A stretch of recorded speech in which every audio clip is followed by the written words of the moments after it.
संसद जी, महाराष्ट्र में जीत के बाद लगातार विपक्ष ईवीएम पर सवाल खड़ा रहा है, निष्पक्षता पर सवाल उठा रहा है कि निष्पक्षता से इस बार वोटिंग नहीं की गई है। देश की जनता अब हंस रही है। ये अजीब अनपढ़ों वाली बातें करते हैं लोग, मतलब हद है। हम ब्याहे में आप लोग ये सब चलो आए हैं तो हमको भी दुख हुआ, तो चलो हम ब्याहे में जवाब भी दे रहे हैं, लेकिन झारखंड पर नहीं किए। जब ये जीते तब नहीं किए, जब हारते हैं तो इनको ईवीएम। अब उन्हीं के वो चिदम्बरम साहब के बेटे ने आज पार्लियामेंट के बाहर कहा कि मुझे ईवीएम पे कोई डाउट नहीं है। उनके एक सांसद और उनके वित्त मंत्री के बेटे रहे हैं, बड़े नेता हैं तमिलनाडु के, हमारे साथी सांसद हैं।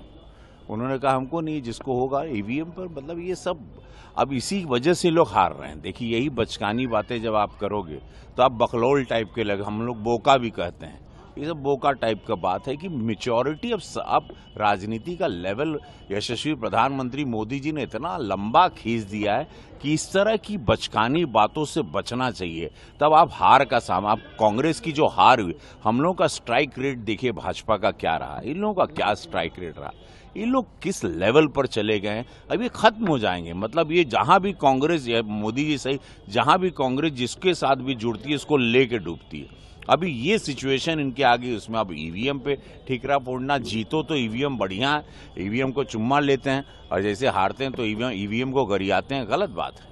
क्या लग रहा है, महाराष्ट्र में मुख्यमंत्री को लेकर तमाम दावे किए जा रहे हैं और संघ और बीजेपी की पहली पसंद डिवीजन। देखिए, हमारे गृह मंत्री अमित शाह जी ने बहुत पहले क्लियर एक प्रेस कॉन्फ्रेंस में कह दिया था कि तीनों पार्टी बैठेंगी, माननीय देवेंद्र फडणवीस जी के साथ, भाजपा का संगठन अजीत पवार के साहब के साथ, एकनाथ शिंदे जी के साथ, और वहां पर निर्णय लिया जाएगा। तीनों के साथ बैठ के तय होगा कि कौन मुख्यमंत्री अगला बनेगा। तो ये है कि महायुति में बहुत एकता है, बहुत एक विचारधारा है, और उस हिसाब से डेफिनेटली तीनों की जो राय होगी वही सर्वमान्य होगी। महाराष्ट्र के बाद यूपी उपचुनाव हुआ, उस पर भी ऐतिहासिक रहा। देखिए, यूपी का चुनाव ऐतिहासिक रहा।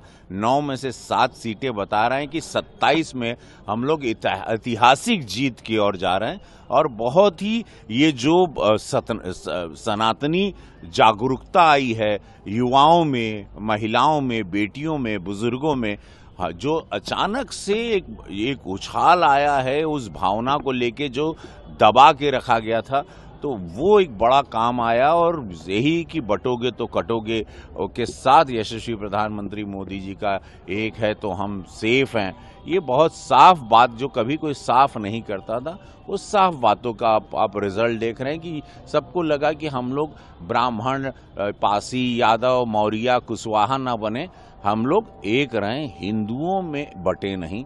बस कहने का तात्पर्य ये था, क्योंकि वो पार्टीशन के टाइम से हम लोगों को बांट के ही हमारे वोट को छितरा बितरा दिया जाता था, हम लोग को आपस में हिंदुओं को लड़ाया जाता था।